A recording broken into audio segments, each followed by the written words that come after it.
We have first up House File 3283, the only bill we're going to hear today. Who would like to move that bill for Representative Kotitsa Watun? Mr. Chair, I'll move the bill. Representative Joachim moves to lay over House File 3283 for possible inclusion into the omnibus bill. Representative Kotitsa Watun, welcome to the Taxes Committee. And I know you have an A1 amendment, and I think looks pretty technical. So if someone would move the A1 amendment, if that's okay, Representative Kotitsa Watun, we could put this on and then you could explain your bill. Thank you, Mr. Chair. That's correct. Mr. Chair, I'll move the A1. Representative Joachim moves the A1 amendment. Representative Kotitsa Watun, what does that do? It is, like you mentioned, Mr. Chair, a very technical amendment, and we're just getting the bill in the shape that we'd like to go forward. Very good. Any other thoughts or comments on that, members? If not, I'm going to call for the vote on approval of the A1 amendment. All those in favor say aye. Aye.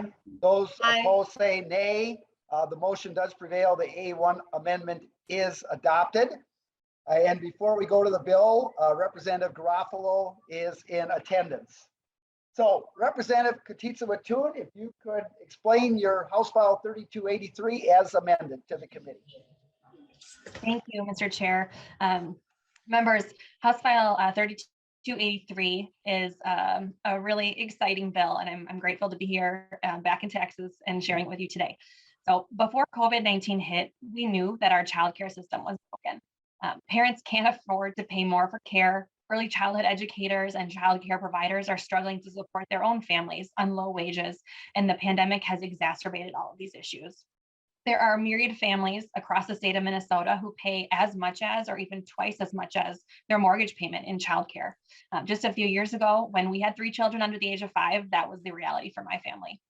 A tax cut to help these families pay for childcare puts money back in their pockets to spend on housing, food, or spending on other things in our economy. In addition, we're facing a critical workforce shortage. We've seen a disparate number of women leave the workforce in order to care for their children. Young workers are often young parents with young children.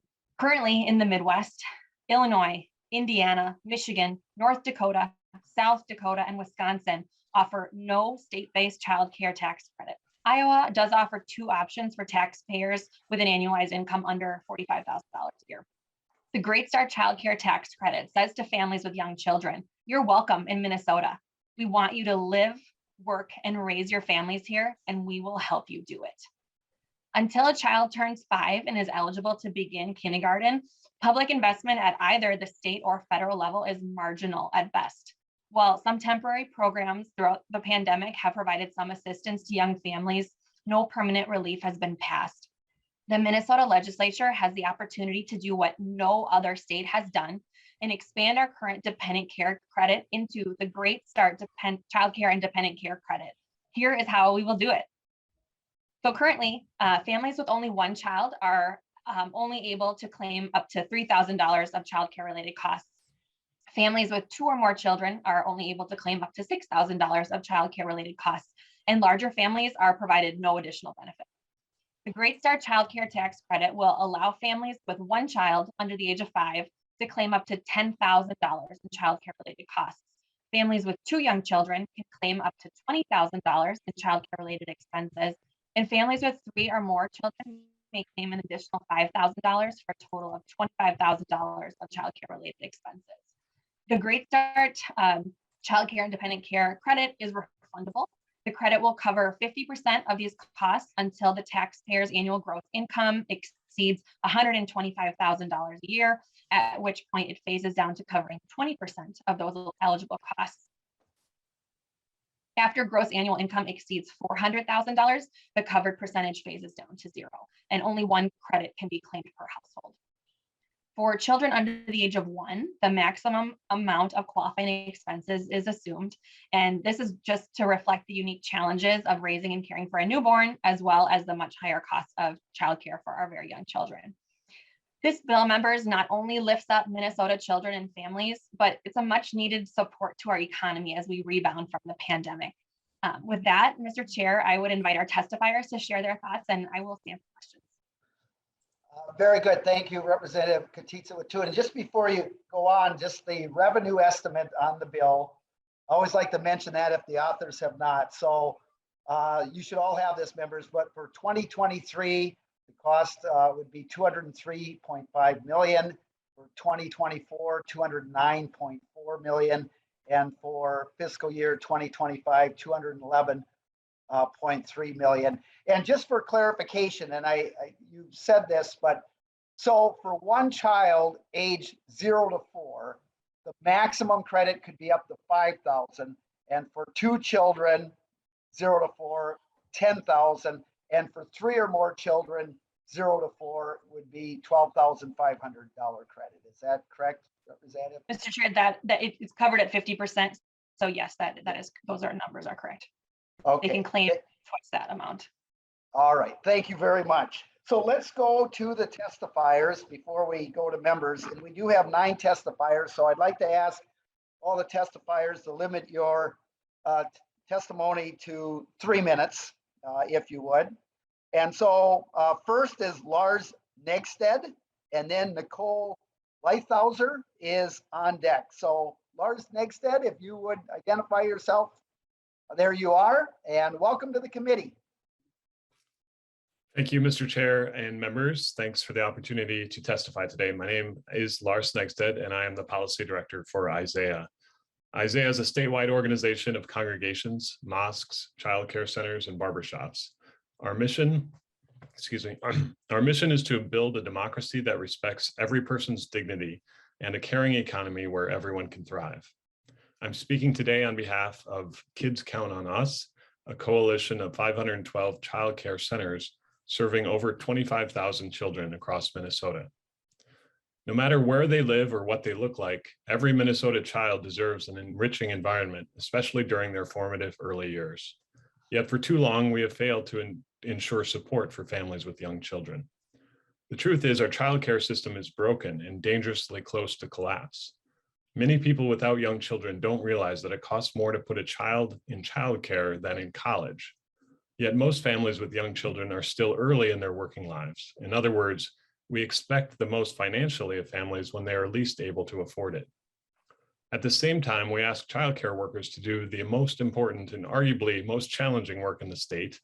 I'm a parent of a 10 and 12-year-old, so it wasn't too long ago, and I recall this, for wages that are among the lowest of any industry. Childcare centers are facing a crisis in finding and retaining staff. The lack of public support for childcare keeps people out of the workforce. It drives the gender pay gap. It means too many children don't get the early education they need to thrive. This failure hurts everyone in our state, but it hits families of Black, Indigenous, and people of color the hardest. The COVID pandemic has highlighted the precarious position of childcare in our nation. The truth is we need to overhaul how we think about childcare, expanding access to affordable care while upgrading the quality of jobs in the sector. This will take a large public investment, but one that will reap great rewards in better health, education, and economic outcomes.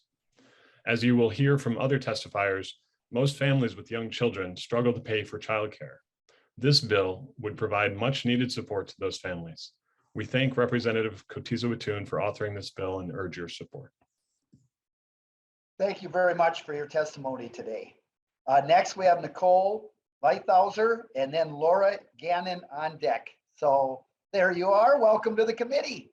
Please state your name and proceed. Good afternoon, Chair Marquardt and committee members. My name is Nicole Leithauser, and I live in Cottage Grove. I am a single parent to 3 children, and I appreciate your time very much today. I want to share my story as a single mother trying to afford childcare and urge you to support HF 3283. Childcare costs are completely unaffordable in our state for most families. It was so unaffordable for me that I had to quit teaching in early childhood special ed to work in childcare. After I had my second child, I decided to run childcare out of my home because I could not afford to pay childcare for 2 children. I did this for 5 years, during which time I had my 3rd child and then went through a divorce. That led to my return to teaching because I had to show more income on paper in order to be able to refinance my home in my name only to keep it. Finding childcare for 3 kids at that point was nearly impossible.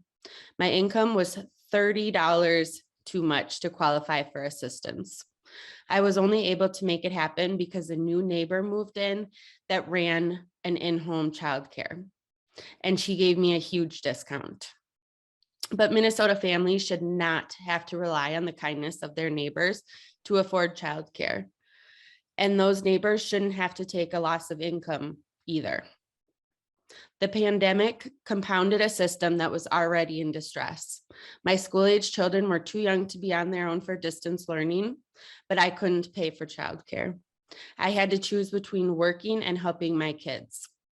I eventually started helping my neighbor with her childcare so I could do both, but it was a huge pay cut. We were barely scraping by last spring when I was diagnosed with an aggressive form of cancer, and which required aggressive treatment. My chemo required me to be inpatient for 1 week at a time every 3 weeks for months. Every person who has experienced cancer knows the devastating costs of being ill in this country. I have no savings. I have student loans from returning to school to get my master's with the hope of a higher paying job. I had to empty my retirement account, the little bit that I had, to pay bills, and my house is in forbearance because I am not able to return to work yet post-treatment. My story is unfortunately not unique. There are so many parents across the state dealing with similar challenges. There are also many parents working multiple full-time jobs to make ends meet who still cannot afford childcare. I urge you to support this bill and make a huge difference in the lives of so many. Thank you so much for your time. Thank you very much, Ms. Leihauser, and hopefully your health situation is good. So, thank you. Next is Laura Gannon, and on deck, Ronnie Bradkey. Hello Welcome again, to the Chair Mark. committee. Good to see Hi. you. Hello again, Chair Markwart and members of the committee. My name is Laura Gannon, and I was just here yesterday testifying for Rep. Hurd's student loan tax credit bill. I'm here again, this time in support of Rep. Kadizawa Withoon's bill expanding the child tax credit bill. So that's HF 3283. I'm grateful to the tax committee and that they're both taking on these bills this session because they would go a long way to help families like mine.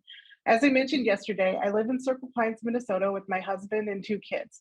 My youngest is 3 years old and attends a nonprofit preschool that is high quality and yet the most affordable in our area. We love her preschool and the excellent learning environment that the staff members excel at creating. However, it is a huge financial burden for 2 working parents who don't qualify for any assistance. As I stated yesterday, our current monthly childcare bill is as much as our mortgage. So in order to pay for our mortgage, my student loan, and full-time preschool, we have to pay the equivalent of 3 mortgages every month. Our childcare costs are through the roof with 2 kids. And like many parents, my student loan debt only compounds the larger problem. We moved to Minnesota because I was offered a position with better pay in a state with a better cost of living than we had in Silicon Valley. We knew childcare costs would be less in Minnesota. However, the cost of childcare for a child under 5 is still incredibly hard to pay here. I will admit that it is such a difficult expense to pay that I'm currently behind on payments and playing catch up. Due to emergent, unexpected expenses. I'm currently waiting for my yearly performance share to pay out so that I can pay that balance off. I'm lucky to have this option, as many working families do not. Chair Marquardt, I appreciate your focus this session on bills that can help families like mine experiencing the immense weight of both student debt and childcare costs. I also want to thank Rep. Katie Zellwit-Hoon for bringing this bill forward. It would be an immense relief to be able to claim a tax credit like this and continues to show us that Minnesota is a great place to live and raise a family in. Thank you. Thank you very much for your testimony.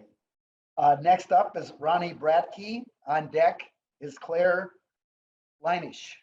So Ronnie Bradkey. Hi. Yes, thank There you, you Chair are. Marquardt. Welcome to the committee. Please identify yourself and proceed with your testimony. Hi, yes, my name is Ronnie Bradkey, and I'm here to share my support for HF 3283. My husband Ben and I live in St. Paul, and we have 2 young children, Clark, who is 3.5, and Carolyn, who is almost 2. Ben is a grocer, an essential worker. I work in higher education. So far, we have never had full-time daycare for both children due to lack of affordability and availability. At my very first appointment with my OBGYN back in 2017, she asked if I was on daycare waitlist and was worried for me that I wasn't. I was only 8 weeks pregnant. We have made this work for 3.5 years by splitting shifts, working early in the morning, late in the evening, and on weekends. We are fortunate to have jobs that allow this flexibility, knowing it wouldn't be possible for everyone. When we first started looking for full-time daycare for both children, most places had wait lists that were months long. The one place we could find with available spots was a childcare center that cost $308 a week per child. We knew we could never afford the $2,500 a month that would cover both kids full-time. That was more than twice our rent, 37% of our income before taxes.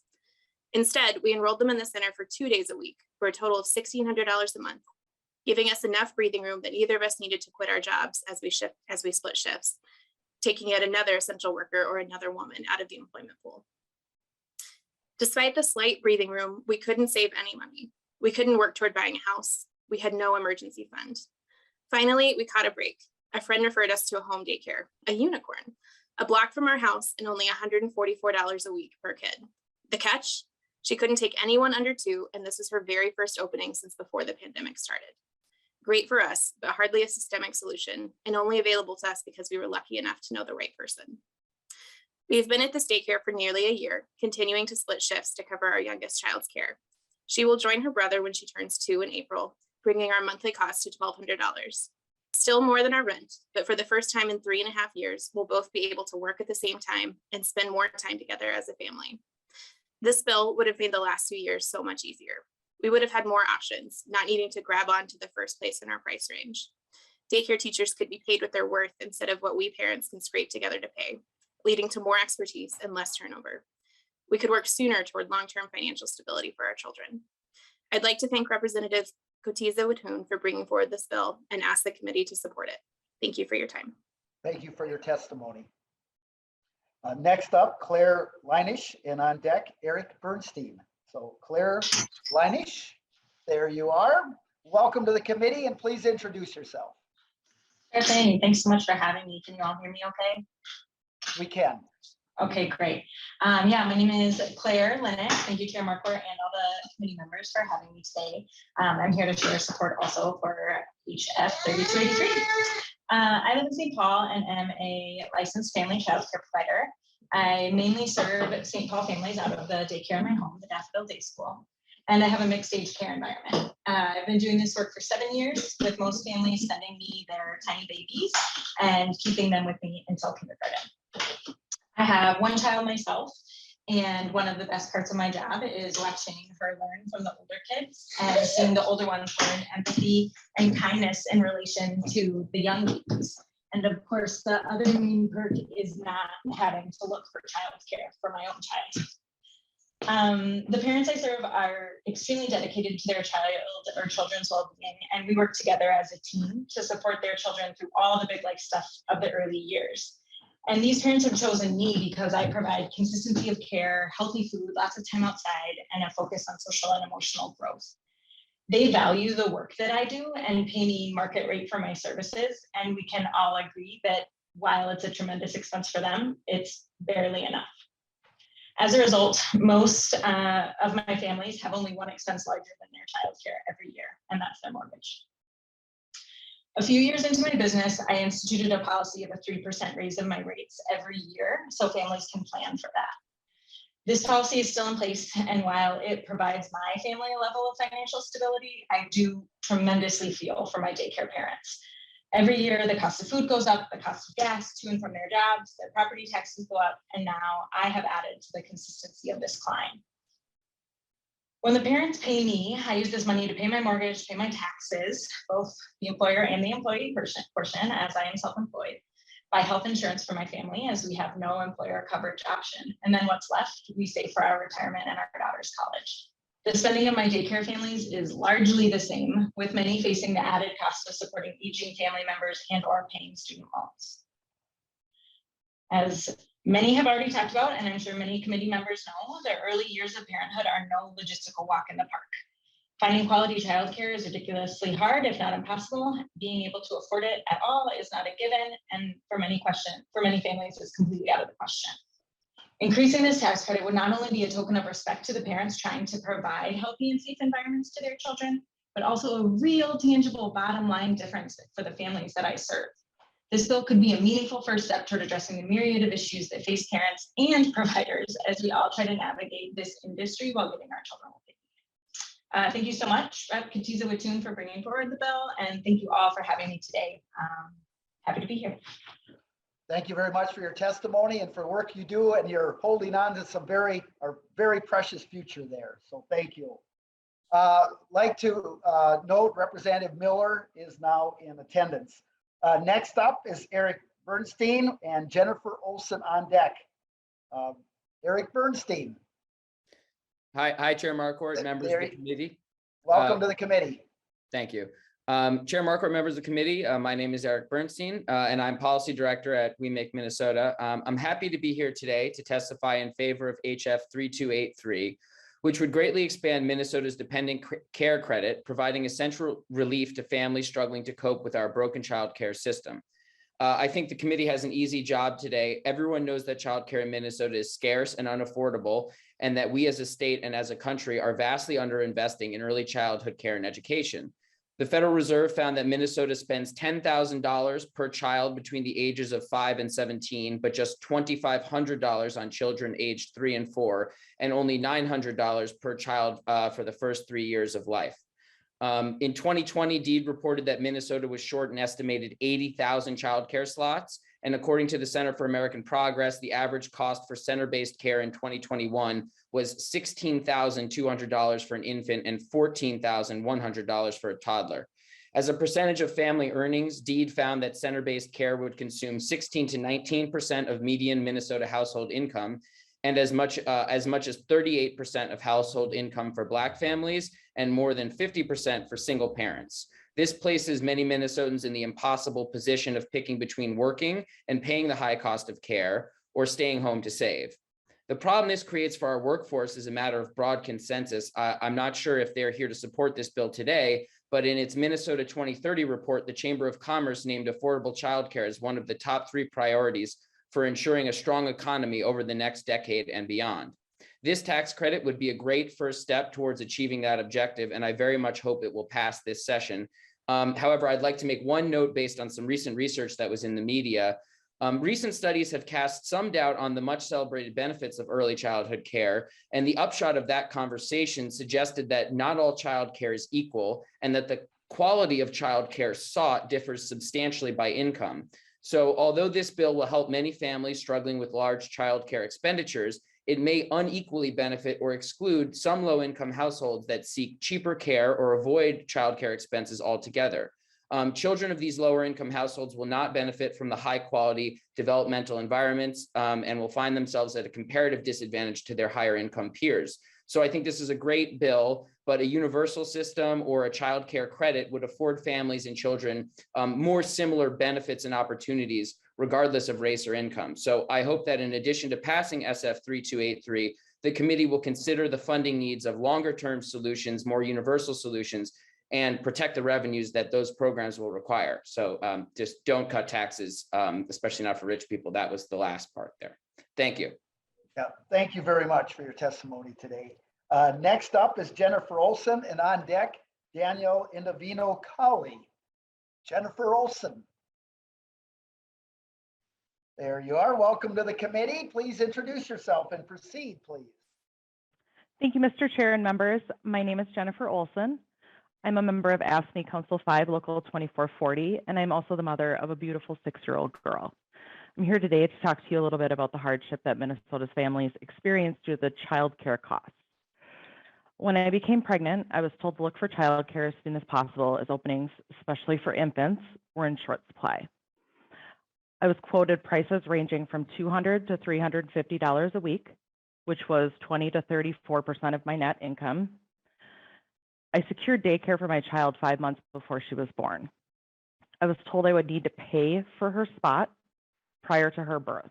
for the remainder of my pregnancy and through my 8-week parental leave, 6 weeks of which were completely unpaid. I would have to pay for a daycare spot not even occupied by my child. This isn't uncommon. Sometimes it's a reduced rate, sometimes it's full price. Shortly after reserving the spot, the provider told me the spot was no longer available, so I was not required to pay for the spot. I was later fortunate to secure childcare with a family member for a reduced cost. Just before my daughter was a year old, I found an affordable daycare provider. It took me 7 months to find an affordable daycare provider. By affordable, I mean she charged just under $200 a week for one child. The provider was new to childcare, and as a result, she had slightly reduced her rates when compared with the prices I was quoted prior to my daughter's birth. Even at the slightly reduced rate, it was difficult to afford. I took on a second job to pay for daycare. Before my daughter was a year old, I was working 2 jobs to help cover the cost of her childcare. My daughter was in this daycare for about 6 months when the provider suffered a medical emergency, and it rendered her unable to provide care. I was notified of this on a Sunday and had to find childcare for my daughter immediately. This time I didn't have 7 months to search. I was at the mercy of whatever provider had an opening for whatever price they wanted. That price turned out to be more than $250 a week. This was another hit to my household budget. I had to take on more hours at my second job. I even considered selling my house and living with my parents to make ends meet. Please think about that. As a single mother with 2 jobs and a house, I was in a position where daycare costs were so overwhelming to my household budget that I had to consider selling my home to stay afloat.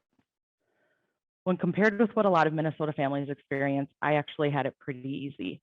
I had resources. I had family available to help me. I shared expenses with my child's father. I was able to keep a second job while my daughter was with her father. And if everything else came crashing down, I had a home with equity that I could sell and family that I could live with.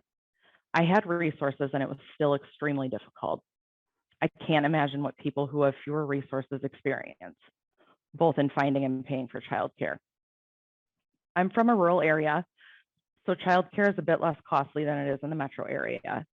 Coworkers and family members that I have in the metro area have said they consider $350 a week, which is the top end of my initial daycare quotes, to be pretty standard, and that cost went up for them from there. One of my coworkers has daycare expenses that exceed 40% of her family's income for 2 children. Both she and her husband work full-time. The cost of daycare and the lack of paid parental leave is causing families to delay having children. It's causing them to Ms. space. Olson, would you Yep. kind of complete your test? Thank Yep, you. I'm 2 left. Okay. Parents can't work without reliable and affordable childcare, and businesses can't thrive without workers. So I ask that you please consider the Great Start Child Independent Care Credit and the benefits that it offers Minnesota families and businesses. Thank you very much for your testimony. Next up, Danielle Indovino-Cowley, and then our final testifier, Jennifer Nelson, on deck. So Hi. There you are. Welcome to the committee. Please introduce yourself.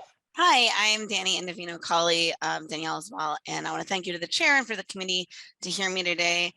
I'm here as a parent today, but I do also serve on the Early Childhood Advisory Council in Bloomington, as well as the Special Education Community Advisory, and I'm the outgoing chair for the parenting group at Best Buy Corporate. So I also, have a lot of experience talking to parents about this issue.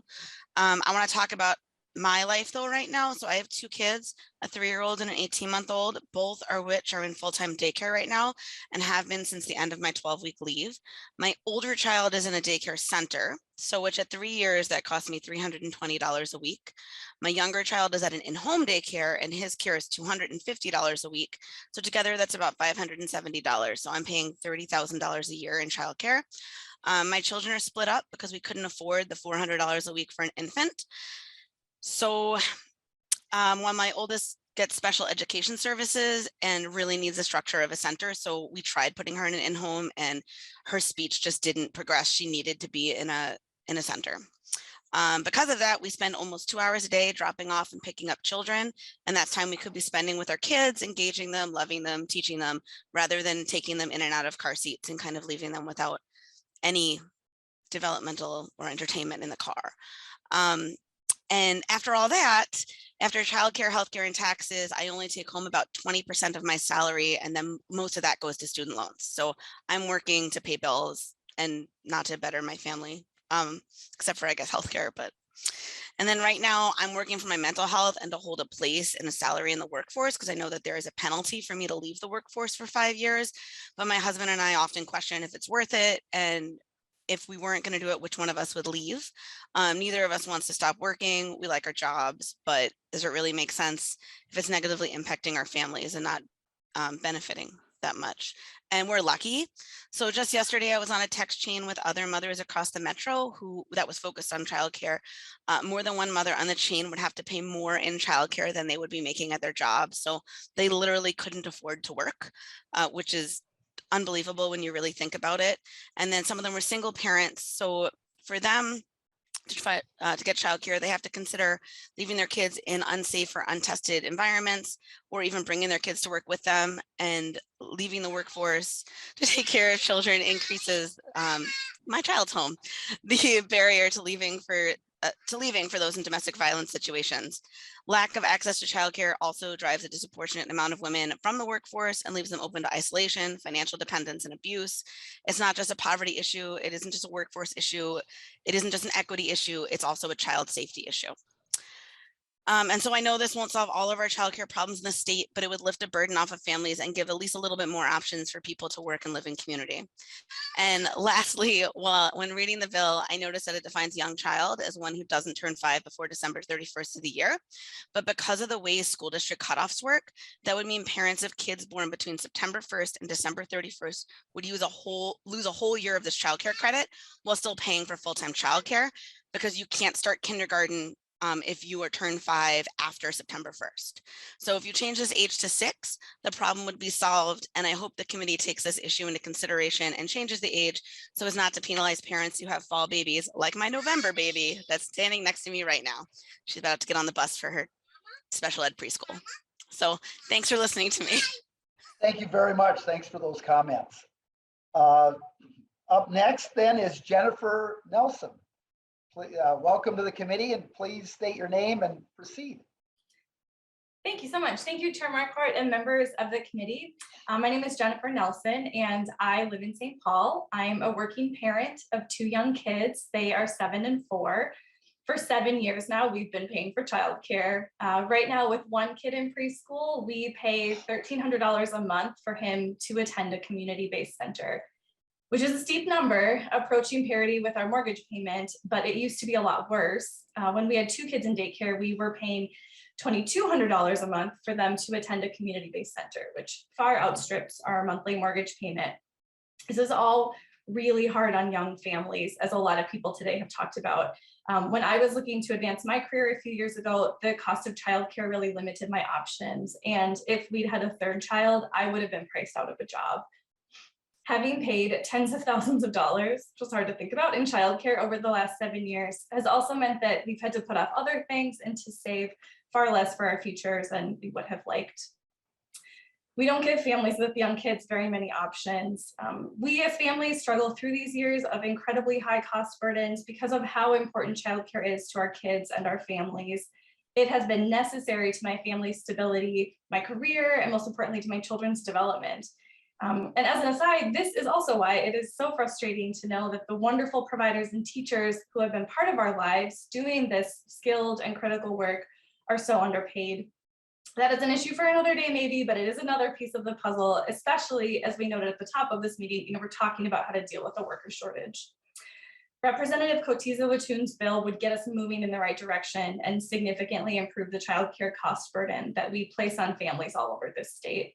Getting a tax credit for up to 50% of childcare expenses would make a material, tangible difference for families. So I thank you, Representative Cotiza-Watoon, for your leadership on this. And just as a quick anecdote, I told a few people this morning that I was doing this and immediately had 2 responses from great women in my life who said, the first one said that she and her partner decided to have just 1 kid because of childcare costs. That was a really big factor for them. And another friend who's actually considering leaving the state, which was hard to hear because of childcare costs. So I will end it there, but I am happy to offer support for this bill. Thank you for having me, committee members and Chair Marquardt. Thank you very much for your testimony. Anyone else that, before I go to members, that is on here that would like to testify on House File 3283 as amended?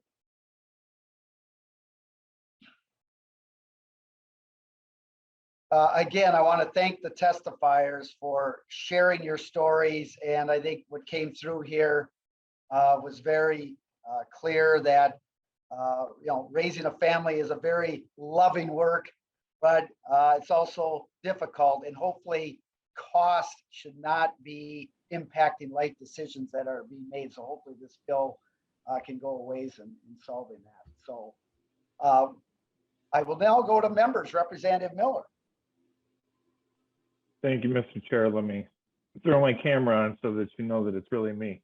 Thank you, Mr. Chair, and thank you, Representative Katiza-Watun, for bringing this forward. As I was hearing the testimony, and I have a question for Representative Katiza, the author, Katiza-Watun, if I could, but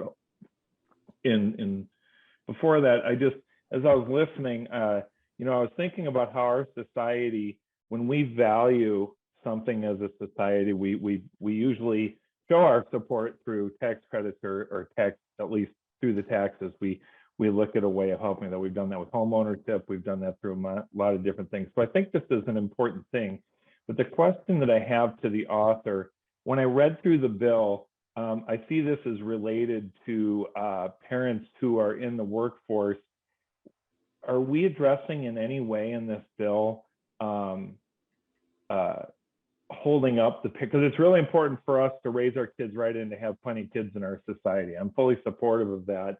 But in the case of parents who choose to stay home, and as was heard through a lot of the testimony, that's a very big financial hit.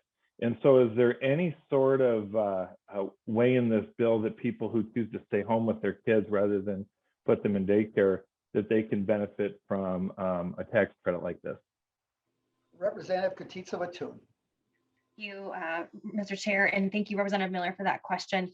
I completely agree. Kind of looking at the language of this bill and kind of considering our options, we really wanted to support, obviously, families who are re-entering the workforce after having a child. But you may have noticed, and I think I briefly mentioned it in my opening, but for children under the age of 1, the maximum amount of qualifying expenses is actually assumed. So if a parent is going to leave the workforce for those first 12 months of their child's life, they are actually able to claim that full amount for that child without actually having to incur those expenses. So for the first 12 months, they are actually eligible for the maximum amount, which is one way that we're hopeful to encourage parents to take the time that they need to stay home with their babies. Representative Miller. Thank you, Mr. Chair, and I do appreciate that. I do want to only make a distinction to make my point is I can support that, but understand that I personally know many families, and dare I say this is what my family chose to do, but we purposely, and this is not just for the mothers. I know the fathers that stay home too, but they make a deliberate choice to stay home with that child and raise them. We'll say roughly speaking until that child goes to school, which is reflective of this 5-year-old thing. And so I would just encourage, I'd like to see it in this bill. I'm also a realist, but I think we need, if we're truly going to be equitable in these things and affect all the people in the state of Minnesota the same way, there are a lot of people out by me in rural Minnesota. There are a lot of people where the parent chooses to stay home to raise that child. And if this is to ensure that we have safe, secure healthcare or childcare so that a child can grow up and be productive members of society, we need to include those people as well. They're taking a direct 100% hit on their income. And I think that it should be reflected in some way in our tax policies as well. Thank you, Mr. Chair. Thank you, Representative Miller. Representative Gomez. Thank you, Mr. Chair, and thank you so much, Representative Katiza-Watun, for bringing this forward. And I really want to thank the members of the public who've come and shared what's going on in their lives today. It really moved me a lot hearing the stories today and yesterday, and thinking about, you know, the ways that those struggles are connected in people's lives, and the kind of like multiple burdens, and also just like, you know, being a parent, knowing the impact that stress has on the way that you're able to interact and connect with your kid and like show up for them, and just like, you know, how important that is through all phases of their lives, and the ways that we have a society that's structured so that is so hard for people. Like, it's so hard to do the human things that we want and need to do, and that we feel, you know, that we feel compelled to do by like our kind of deepest, most elemental humanity. And, you know, it occurs to me that what we're seeing here is people who are laboring in a fundamentally broken system of public support. And, you know, I was just over here because thinking about yesterday and about this bill today. You know, I just was, you know, found some information on the internet, and, you know, by whatever measure, the United States is in the top, you know, what, 3 to 6 richest countries in the world. We are unique in the brokenness of these care systems in our countries, right? Like, on every level, on healthcare, on housing, and certainly on education, and certainly in childcare. You know, the average, there's this, like, you know, I mean, some countries spend $29,000, I think Denmark and kind of those countries with the most generous social safety net. But, you know, even a country that's much lower income than us, like Germany, spends $10,000 per toddler. This isn't even for babies, right? Per toddler every year in public investment from the federal government in childcare. And in the United States, it's $500. Mr. Bernstein, I'm really glad, I didn't know these numbers, right? But he said that it was, you know, $900 per child in Minnesota for kids that are 1 to 3 that we spend on this system, and it's not enough. I mean, it's just not enough. And so I appreciate this effort, and I'm obviously supportive of us materially improving the conditions of people's lives, because that's what we're here to do, and this will do that. And so I'm supportive of this, but we cannot tax credit our way out of fundamentally broken care systems in our country. We cannot, you know, we can't marginally improve things, which just, we know, leave vast amounts of people in the gap, and babies, kids in our society in that gap of not getting what they need to like move on and participate fully in our world. And so, you know, like I said, I mean, I'm supportive of this. I'm supportive of the tax credit that we did yesterday, but it's like these stories from our communities really compel us to fundamentally examine the way that we are investing in the public good in our country and in our state. And so I'm thankful for, you know, for the voices of the people that bring that to us every day. But, you know, it's just really striking me in all my committees, like just the deep struggle that our communities are in. And, you know, I just look forward to us thinking more comprehensively about how we respond to these needs. So thank you so much, Representative, for bringing this forward. Thank you, Representative Gomez. Representative McDonald. Thank you, Mr. Chair. Just a comment. Well, I have a question for the author, but a comment for in regards to Representative Gomez's comment regarding healthcare and daycare and such others. Denmark, I have some friends from Denmark live here close to me in Delano. And of course, if you want a 60 to 80% tax on your income, then perhaps we can afford some of those programs and be so generous with taxpayers' monies. But frankly, I don't think that we Minnesotans have a stomach for a 60 to an 80% income tax. That's just working for the government, but that's socialism, and from my point of view and out here. But your name was mentioned, so you'll get a chance to speak. But the question is, I noted that. Yeah, I do. I know the rules. I've been on this committee for 6 years.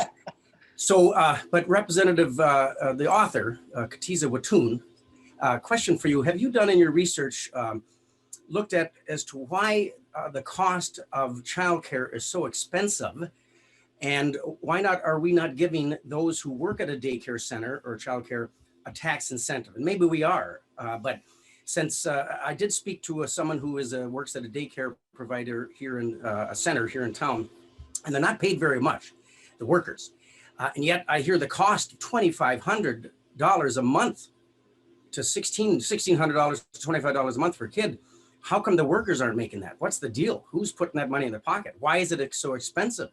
Are we not offering a tax credit or incentive for the workers so they can keep more money in their pocket, therefore perhaps making it affordable to work at a daycare center? And then secondly, if you recall, and I know you have been around the Capitol for a while, that the unionization or the attempt of at our home daycare providers has been a real turn off for some of our private daycare providers, and along with that, with the state of Minnesota, the health department pushing and licensing and really intruding into our home daycare providers, not making it worth the while for home daycare providers to even be in business, because the state is constantly down their throat and mandating and licensing and regulating. So there's a huge loss of our daycare providers, and it's partly due to the policies that I've seen in the last 11 years of the Capitol. So in your research, have you looked into if there's a tax credit currently, and or can we help our daycare providers and increase their productivity by allowing them to keep more of their money instead of just the tax credit for those who have a need in the daycare centers? Representative Katitza Watun. Thank you, Mr. Chair, and Representative McDonald, thank you so much for that question. I think that you raised a really good point. Absolutely, the entire system of childcare is broken, and so while we're not able to address everything in this bill, really helping the families fill a hole in their pocket and help them afford the child care payments that they already have is the priority in this proposal. You may remember back in 2019, I actually introduced House File 1, which was the Great Start for All Minnesota Children Act. And that was a really all-encompassing proposal for child care and early childhood policy. So, I mean, we were raising CCAP rates, we were increasing investments in scholarships, we were so allowing then daycare providers to earn more of the child care assistance program reimbursement rate. So there's a number of things that we are working to do and have previously introduced. We're certainly not where we need to be, but I think that those conversations are ongoing. When you mention your concern about regulations and what that looks like here in Minnesota versus some of the other states across the nation, I mean, all you have to do is go across St. Croix to look at a very different childcare regulatory environment, and you will see that Wisconsin is dealing with the exact same issues that we are. We're losing childcare providers, they're losing childcare providers. It's a really tough business to be in, and while it's some regulations may contribute to folks leaving the industry, it really doesn't seem to be the end all be all, because there are all across the nation, red states, blue states, purple states, wherever, we're all facing this decline in the childcare industry. So I think absolutely we need to work together, put on our creative hats, and see what we can do to support our childcare providers. But then also we need to take action on this to make sure that parents have the help that they need to find the care that's not so affordable for their kids right now. Representative McDonald. Thank you, Mr. Chair. Representative Katitza Watun, question for you. In your bill and your testimony, did you say the cap at $110,000 salary can qualify for this credit? Is that, can you correct me if that's not the case? Representative Katitza Watun. Thank you, Mr. Chair. No, that's not correct, Representative McDonald. So the credit will cover 50% of the cost until annual gross income reaches 125,000, and then it slowly begins to phase down to 20% of eligible costs. And then once annual gross income hits $400,000, then there will be a significant number of families who qualify for this credit that don't currently. Right now, the cutoff for the phase out or phase down, excuse me, begins around $53,000. So this is a massive expansion of the tax cut that we have in place, tax credit that we have in place right now for these families. It'll fill a hole in the pocket for a number of families across the middle income spectrum. Representative McDonald. Thank you, Mr. Chair, and I won't belabor this at all. So based on what you said, Representative, so if a family making $375,000 can still qualify for this credit, is that correct? Representative Kotitsa Watun. Thank you, Mr. Chair. Yes, that's correct. If they have qualifying children under the age of 5. And I do want to point out that while we're expanding the qualifications and expanding the credit percentage, those families who have children over the age of 5 or who have other dependents living with them, the existing dependent care credit is still going to be in place. So while this is really targeting our lower the earliest Minnesotans and their families, we're not making any changes to the existing dependent care credit. So those families still can receive what they receive right now. Representative McDonald. Thank you, Mr. Chair. Representative Watun, don't you think families that make $399,000 probably wouldn't necessarily need this credit? Did you, Representative Kotitsa Watun, did you hear that? It was broken up a little bit. Would you repeat that, Representative McDonald? I couldn't hear it very well. All right, I asked for families that are making $399,000, don't you think this credit is a little excessive for them? Not necessary if you're bringing in $399,000. Representative Kotitsa Watun. Thank you, Mr. Chair. So Representative McDonald, I think you're asking about families who make $399,000 a year and whether or not they need this credit. I think that's a really good point. What we are hoping to do with this is just expand the qualifications. We know that there are a number of families who don't qualify right now for really any assistance when it comes to childcare, and so I think a number of our testifiers pointed that out.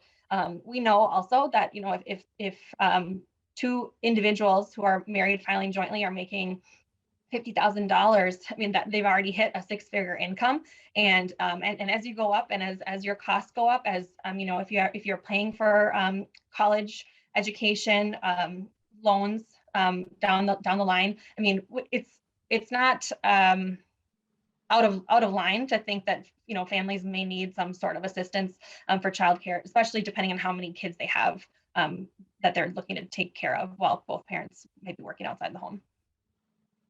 Representative McDonald. Mr. Chair, I see there's other hands, so I'll close just in saying this, that one of the last testifier said that unfortunately one of her friends is leaving the state because of the high cost of childcare. I would presume it's the high cost of living in Minnesota all over the place because we are a very high tax state. Income tax, sales tax, corporate tax, and the death tax. So we are a high tax state and we need to do something about it and lower the tax rates so people can stay here, live here, and afford childcare. Thank you, Mr. Chair. Thank you. Representative Joachim. Thank you, Mr. Chair. And I just want to point out that those childcare providers that get those low wages could really use an expansion of this credit as well. So getting back to focusing on the bill before us, I just wanted to thank Chair Marquardt for really having that focus on our workforce and making sure that we can have a workforce there for our employers and looking at ways we can help those people be able to stay in that workforce. I think it's really important. And I had one quick question for Representative Kotitsa Watun, and just so I could frame, understand what our current childcare credit looks like. So could you quick run through those numbers again on the current childcare credit? Representative Kotitsa Watun. Thank you, Chair Joachim, for bringing that up. So yes, we are not only expanding the credit from 35% to 50%, but then we're expanding the eligible expenses and costs. So right now, the maximum Minnesota and federal credit is $1,050 for one child and $2,100 for 2 children or more. So larger families with 3 or more children don't have any additional eligible benefit. And I think that was a change that was really important to me personally. My husband and I adopted 3 children back in 2018. And at that point in time, we had a 2-year-old, a 3-year-old, and a 4-year-old. And it's there are not a lot of people having large families these days. And so I think that if that's something that people want to do, it's really important that we do what we can. An extra qualifying expense of $5,000 can really help people if that is their family situation. So we are drastically increasing the amount that they are eligible to claim. And then so the maximum right now, again, for one child, $1,050. It would then go up to $5,000. And then for 2 children, $2,100, it would not then go up to $10,000. And then for 3 or more children, right now that is again $2,100, but they would be eligible for $12,050. 500. Yeah. Oh, thank you, Yeah, Mr. Chair. Excellently explained there, Representative. So, Representative Joachim. Yeah, Mr. Chair, Representative Katiza-Watun, can you remind me though when that on the current credit, when does the phase out start? I think you said 53,000. Representative Katiza-Watun. Thank you, Mr. Chair. Yes, that's correct. It starts at $53,630 of the annualized income. Representative Joachim.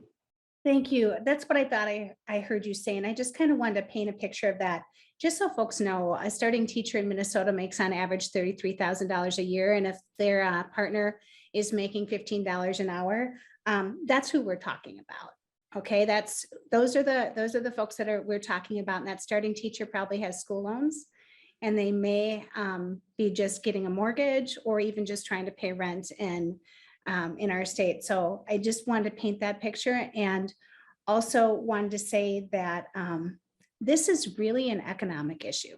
Bottom line, it's an economic issue. Recently, the Minnesota Chamber members were surveyed, and 76% of them said 62% of them said the importance of childcare.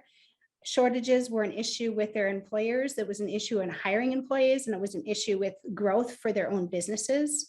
We have, just in the Twin Cities alone, we have 76% of all parents working outside of the home if they can afford it, and a lot can't. And there's been a national survey saying that if we just lower the price in childcare by 10%, you will get an increase in up to 11% in just maternal women moving back into the workforce. That doesn't even include all parents going back into the workforce. And women are 42% either their sole or primary breadwinner in the family. And we've seen that drastic decline of women in the workforce highlighted during COVID. And we can't afford to do that in Minnesota. We can't afford to leave people behind like that. And I wanted to lift this up too, because back in 1995, when I was working in the journalism field, and my husband was a starting teacher, and we had our first child, if I would have continued my job, I would have been paying just for childcare.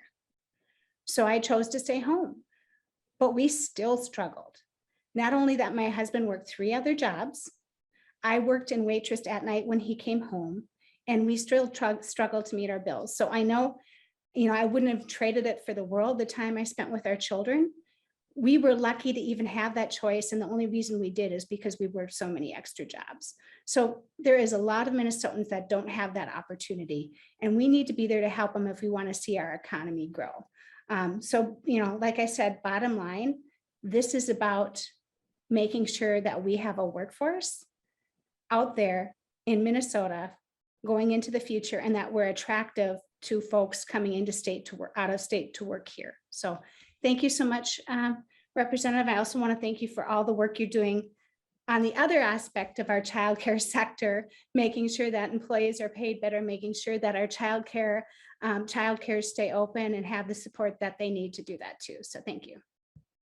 Thank you. Representative Gomez, your name was mentioned a while back. Thank you, Mr. Chair. I'll keep it brief because I talked a lot, but we haven't had much hand-to-hand combat yet in this committee. But me and Representative McDonald have talked once or twice before about these issues. But I just wanted to point out, we pulled out Denmark, I think, or Norway or something as an example, and they do spend 60 times as much as the United States spends on childcare for a toddler. But I mean, I can read you the list. I can't, because I would take up almost the whole rest of our time together if I read you the entire list of nations that contribute more than the United States does to childcare. But I mean, Latvia, Japan, Spain, Poland, Slovenia, the Czech Republic, Chile, Portugal, Canada, Mexico, Turkey, Greece, New Zealand. I mean, it's not just certainly, countries that you might decide are bastions of socialism that are doing a better job for their people at this than we are. So, I just wanted to mention that, and also just that it's not safe to make assumptions about why people move out of the state of Minnesota. I think if our testifiers friend said they moved out of Minnesota because they couldn't afford the cost of childcare, it's probably about that and not the estate tax that 99.9% of Minnesotans will never ever pay because we're not millionaires. So I think we need to maybe take people at their word on that. Thank you. Representative Hertaus. Thank you, Mr. Chair. And I guess I want to thank Representative Katiza-Watun for bringing this subject to the forefront. I do believe that families create strong neighborhoods. Having strong neighborhoods makes stronger communities.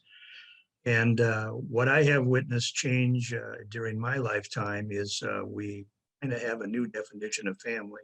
And there are certainly challenges when you don't have two incomes to meet some of these obligations. Like Representative Yu-Kim, this subject and this issue with regard to daycare is not a new problem. It was a problem back when she was raising kids, and I'm a little bit older than her, and it was no different for us. We had 3 children. My wife was a nurse. We did the math, and it made sense to quit being a nurse and to stay home. And even though nurses' wages were not what they are today, adjusted for inflation, it was still comparable. So she had a skilled job and, paid fairly well, but all things told, when you had the income minus payroll taxes plus commuting costs going to and from work, all of it said, she was working for less than $1 an hour. And so those are decisions that do have to be made. So my question to the representative would be, I'd just like to point out that in Minnesota, our minimum tax rate on individual income for our lowest income wage earners and workers is higher than the maximum rate in 23 other states. My question would be, shouldn't we take a balanced approach to this? I mean, I'm all for helping families get ahead and lift themselves out of poverty, but shouldn't we not also be making structural changes in our tax code, particularly right now in a time of surplus, to make sure that hardworking families are incentivized to work and take home more of their paycheck on every paycheck? So I think there should almost be kind of a balance of making sure that the state doesn't take your money and then decides whether or not you're worthy of having some of your money back in the form of a rebate. But we should take kind of a two-pronged approach to solving the problems of those who are experiencing the disparity between the haves and the have-nots. And I think this is something that we should have a serious debate about in this committee, given the amount of surplus that we have. Thank you, Mr. Chair. Representative Katiza-Watun. Thank you, Mr. Chair, and thank you for your comments, Representative Hertaus. I'm privileged to serve in this body along so many other amazing people who have raised children, who have done really incredible and wonderful things, and who serve such different districts than myself. I think that you have a fair point. And I don't have the pleasure to serve on this committee. I'm visiting today, and I certainly appreciate the opportunity to have this discussion with you all. So I'll be tuning in. I'll be paying attention to the conversations that you guys have, and some of the other bills that are introduced by perhaps some members on my side of the aisle, members on your side of the aisle, about what we can do to build a better Minnesota for everyone. Thank you. Representative Hertaus, anything further? Thank you, Mr. Chair, and thank you, Representative Katiza-Watun. I was hopeful that that might be the response. And I think that we can put the partisan issues aside and we need to kind of balance help and relief with some structural reform. We have the time and the opportunity to do it. If it can't happen now, it's never going to happen. Thank you. Thank you. And one interesting note to all of that, in that a lot of people might forget, is that a few years ago when we doubled the standard deduction and kept the dependent exemptions, other than the states that, of course, don't have an income tax at all, for a family of 4, we actually have the highest zero tax bracket of any state. It's like 34,800 if you take the standard deduction plus the 2 exemptions. So, so I mean, again, when you look at families and rates, sometimes it doesn't, or the rates don't always tell the full story on things. But thanks for that point. Representative Swazinski. Thank you, Mr. Chair.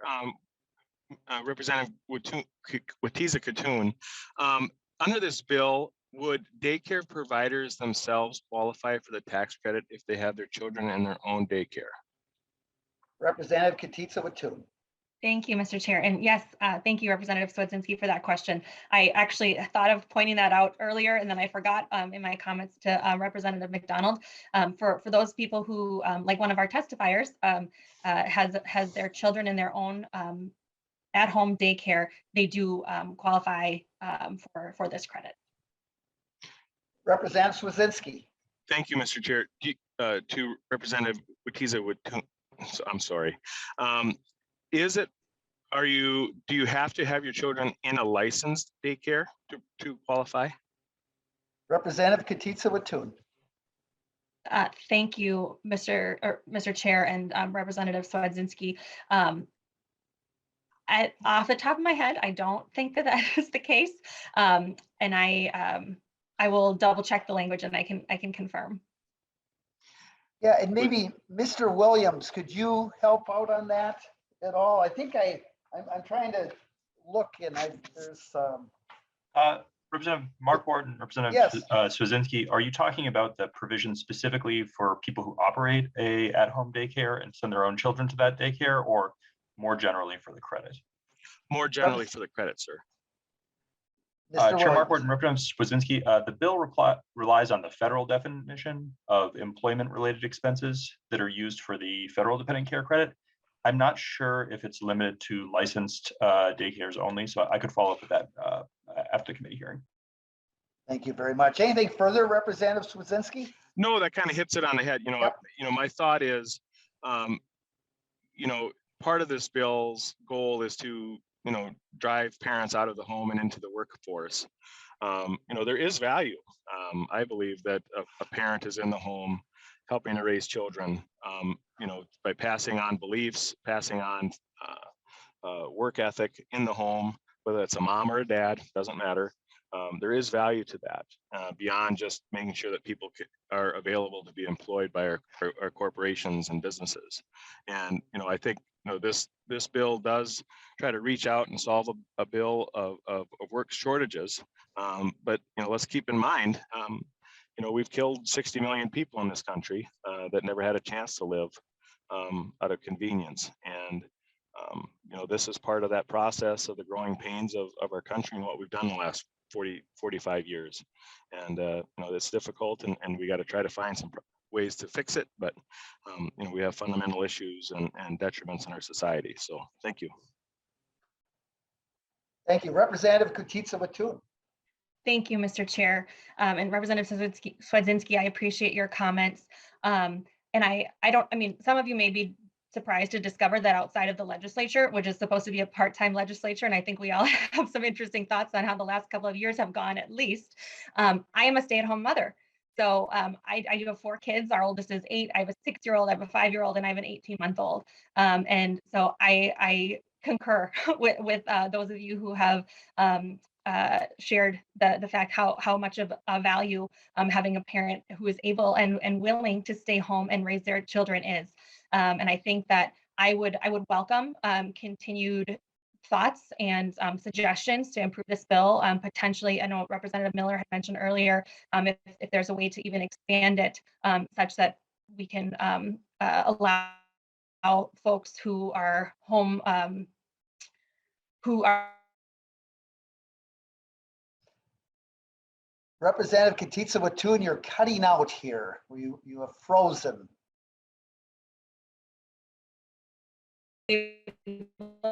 hear me? I can right now, yes, but not up to that point.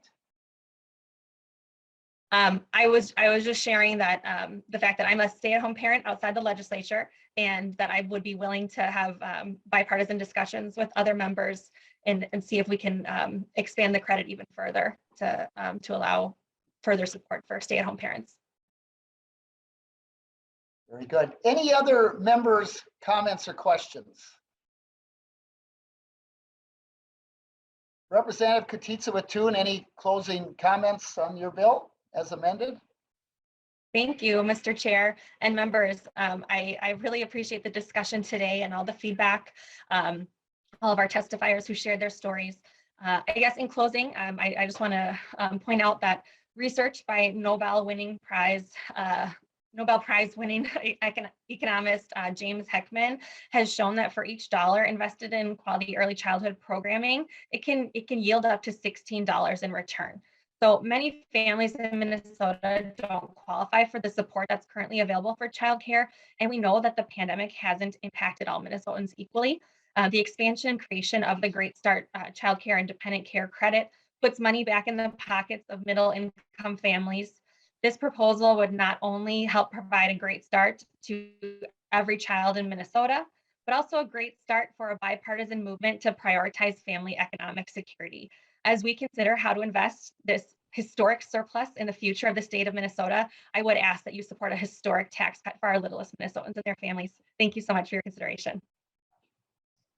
Well, thank you very much, Representative Katitza Watun, for bringing this forward and for your thoughts today. And these last 2 days, members, is the tax committee, we're going to focus like a laser beam on this workforce shortage problem. I mean, there is no doubt that this might be the biggest challenge facing our economy right now in so many ways, leading to inflation and shortage of workers in all of these important fields and supply disruptions and so forth. So, these two approaches that we've had the last 2 days and greatly expanding the student loan credit and today the Great Start child care and dependent credit doesn't solve all the problems, but I do think it sends a very clear message out there is that we want to address this workforce shortage, and we know we have to not only retain our young workers and our families, but attract young workers and families to the state. And I think what you've heard the last few days